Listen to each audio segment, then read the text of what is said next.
We talk about relationships all the time, but I want to share with you an experience that a former client had in a work situation. You've tuned in to When Your Mind Becomes the Scene of the Crime podcast. I'm Dr. Linda F. Williams. I take survivors of abuse and trauma from pain to purpose so that you take back your power, tap into the truth of who you are, and live your best life now. I had a client come to me one time. They were having a major issue with their business partner. Now, these two had met at a special dinner that they had signed up for, kind of like a VIP dinner type of thing. And they got to share in their experiences and felt an emotional draw to each other. And out of that came a business they could pull together, and they had written a book. Well, down the line, my client noticed that the partner was becoming unresponsive, combative, didn't want to own their own responsibility for things.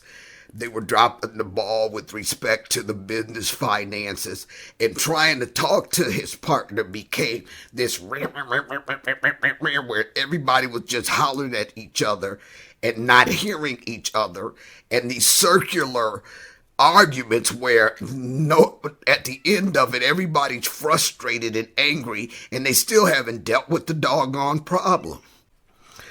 So one day I get this email. My client's beside himself. Sends me this long letter that he'd written to this partner.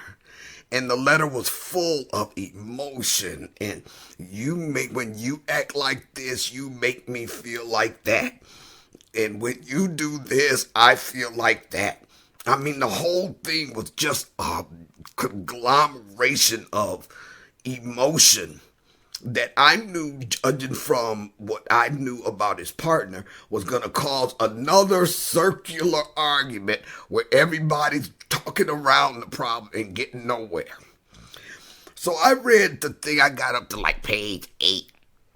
And I wrote them back. I said, this isn't going to accomplish a doggone thing. You keep blaming your partner for how you feel about stuff. And you're trying to blame him for what's your responsibility. Nobody can make you feel this or make you feel that. And I told him, I said, you're gonna have to pull all the emotion out of this. Just pull all the emotion out of it, and in just 2 to 3 word sentences each, list what you want. What is the core concern here from a business perspective? And then a little while later, I got another thing back where they had pulled out all of the emotion from the stuff, and this over 8-page letter became a simple bulleted list of specific things, expectations for the business. Now, after that, they sent that to me, their little list, and I said, well, that looks better. So, if you want to do this and you're owning your part in some of this, then put the apology first, and then the bullet pointed list of what your expectations are.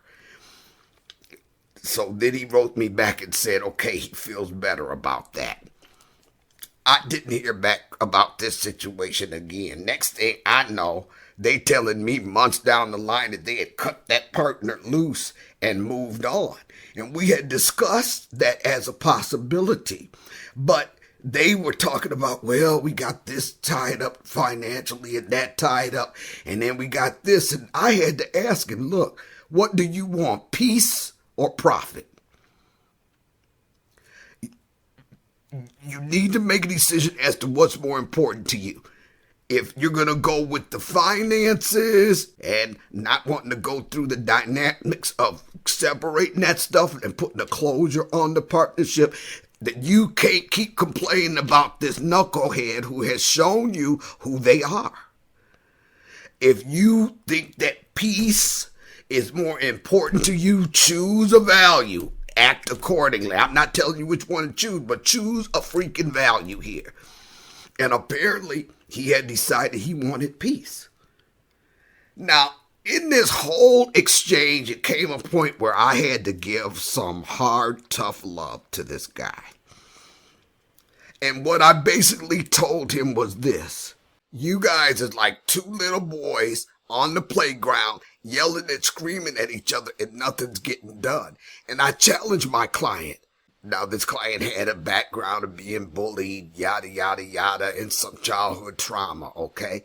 And I basically told him, look, you're doing the same thing to that little boy that you got when you were growing up. Totally ignored. This little boy is jumping up and down in your face right now. And you can't see to embrace that little boy, acknowledge him being there, and then move on to act like an adult in this. There's no adult in the room here. We got a problem. Houston, we got a problem. And I challenge him, because we already talked about in other videos how when we go through trauma, we get arrested development. Our development on some kind of level emotionally becomes arrested at the age where the trauma occurred. And having gone through that as a child, okay, I challenge him. Remember that little boy back there that used to get bullied all the time? Well, apparently you're ignoring him jumping down in your face has led you into another bullying experience. Only this time it's on the professional front. And I challenge him, you need to go back and address that little boy because he keeps jumping up and down in your face. You can't even be an adult in this situation because he's jumping up and down in your face. Remember me? Remember me? And on some level, I challenge him with, you feel bullied. Again, this is a prime example of how this could play out in your professional life. Well, like I said, down the line, apparently, this client had decided, okay, I'm going to cut that joker loose. He happy, okay? Now, I don't know what went on with the partner, but this is a prime example. See, the thing we talk about in relationships, I'm always couching those in like a romantic situation or a marriage situation, but we got to begin to talk about this on a professional front. The same dynamics that drive us into toxic relationships on the romantic front are the same dynamics that can lead us into toxic partnerships in our careers, in our professional lives. So don't think that you can have it all together in one area of your life and not have it all together in another. Now, in my last video where I talked about the Fraser situation, Fraser's crisis, I talked about how we can look on the surface like we're just doing it up in our professional lives, and our personal lives are shot to heck. You should never be living a life where your professional life outshines your personal life. And you should never be living a professional life where you are being bullied, disconsidered, and beat up, always stressed, and always feeling like in a one down, stressed out position because of the people that you're having to deal with. Now, in this situation, the guy was in a partnership. He was in a position to cut that loose. But when you're in a situation where you have a boss that you're dealing with that might be narcissistic or toxic, and you know that if you go to the higher ups, it's going to always come back with some crap like, well, it's a management style thing. Oh, don't get me started on that mess. I heard that up to here as a labor management leader, okay? Management style, schmanagement style. It's wrong. There's going to be situations where you're going to have to decide, do you want profit or peace? Okay? Because if you're dealing with a narcissistic son of a gun who is your boss, that's never going to get any better because they never get any better.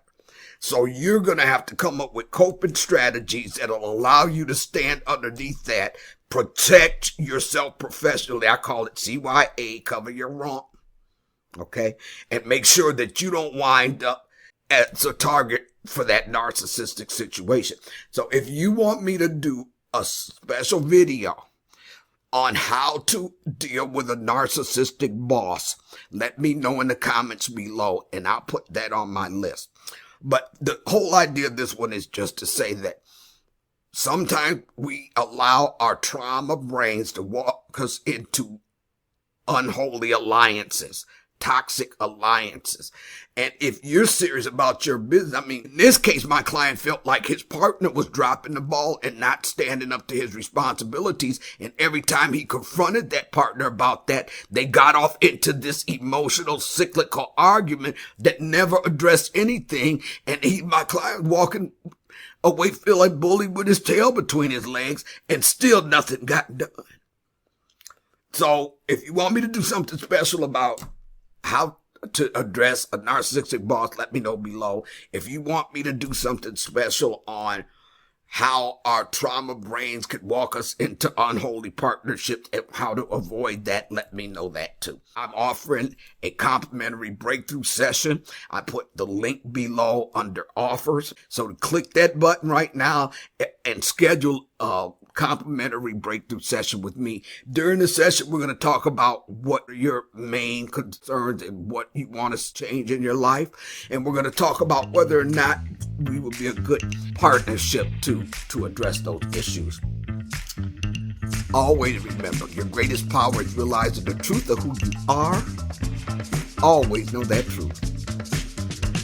Thank you for joining me today on When Your Mind Becomes the Scene of the Crime podcast. Schedule your free breakthrough session now at lindafwilliams.com. That's lindafwilliams.com.